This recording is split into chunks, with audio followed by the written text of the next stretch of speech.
Mr. Malia is out of the country. Liquor Baron Vijay Malia, who finds himself in a raging 9,000 crore.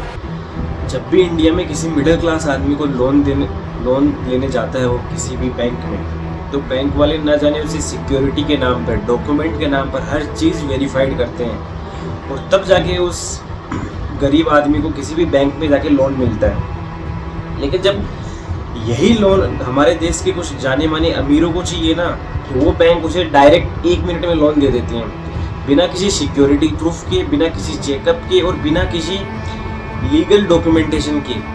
वो लोग हजारों लाखों करोड़ के loan लेके बैठ जाते हैं और इससे बुरा उन गरीब किसानों को लगता है, क्योंकि उन बैंक में पैसा उन बिजनेसमैन का नहीं है, उस बैंक में पैसा हमारे भारतीय लोगों का है, आम जनता का है, गरीब परिवारों का है। तभी वहाँ के गरीब इंसानों को बुरा लगता है जब एक बिजनेसमैन को इतनी आसानी से लोन मिल जाता है। और ये बिजनेसमैन लोग इतने पावरफुल होते हैं, ऊपर गवर्नमेंट तक इन पे इतनी पहुँच होती है कि बिना किसी सिक्योरिटी के लोन लेने के बावजूद ये लोग उस लोन को वापस नहीं करते। विजय माल्या और नीरव मोदी जैसे लोग ये लोन लेने के बाद सीधा यूके और अलग अलग देशों की कंट्रियों में चले जाते हैं, जहां पर अपनी मीडिया, अपने बैंक्स और अपनी गवर्नमेंट की पावर खत्म हो जाती है। आज पूरी दुनिया को पता है कि विजय माल्या लंदन में रहता है, पूरी दुनिया को पता है कि विजय माल्या इंडिया से 9,000 करोड़ लेके भागा हुआ भगोड़ा है। लेकिन फिर भी अपनी इंडियन गवर्नमेंट पूरा कोशिश करने के बावजूद विजय माल्या को लंदन से निकाल नहीं पाई है, क्योंकि लंदन उन गुनहगारों, उन चोरों का वो पनाह बना गया है। वहाँ पे ये लोग लंदन में पैसा खर्च करते हैं, उनके पास पैसा आ रहा है, वहाँ की लॉयर्स के पास पैसा आ रहा है। अपनी बैंक्स कुछ नहीं कर रही है। बैंक क्या कर लेगी ज़्यादा से ज़्यादा? बैंक जो नीरव मोदी या फिर ये विजय माल्या जैसे लोग हैं, इनकी जो इंडिया में प्रॉपर्टी है उसको सील कर लेगी। कितना सील कर लेगी? 9,000 करोड़ लेके भागा हुआ आदमी क्या इंडिया में 1,000 करोड़ ही छोड़ के गया होगा? उससे ज़्यादा तो नहीं छोड़ के गया होगा।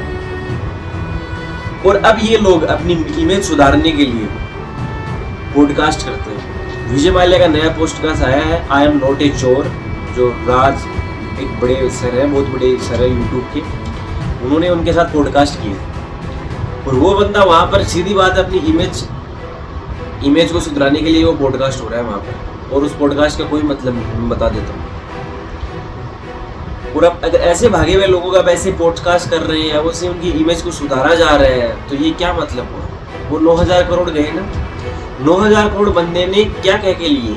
किंगफिशर जो एयरलाइंस है उसको सुधारने के लिए, उसके इन्वेस्टमेंट करने के लिए, उसके बिजनेस को एक्सपेंड करने के लिए। लेकिन बंदे ने किया क्या?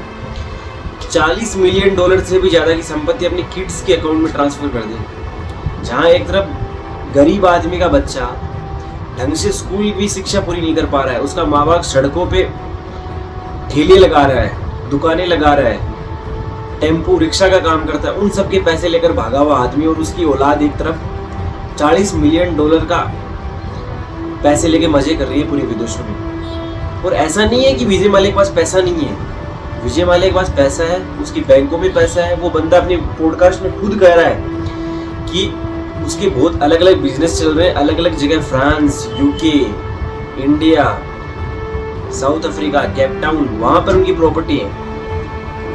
फिर भी अपनी इंडियन मीडिया कुछ नहीं कर पाई। और ऐसा ही केस नीरव मोदी का भी है, जो तो विजय माल्या से भी ज़्यादा बहुत बड़ा भगोड़ा था, जिसने पीएनबी बैंक को घोटाले में लिया था। विजय माल्या ने आप सोचो 17 बैंक से लोन लिया है, 17 बैंक से।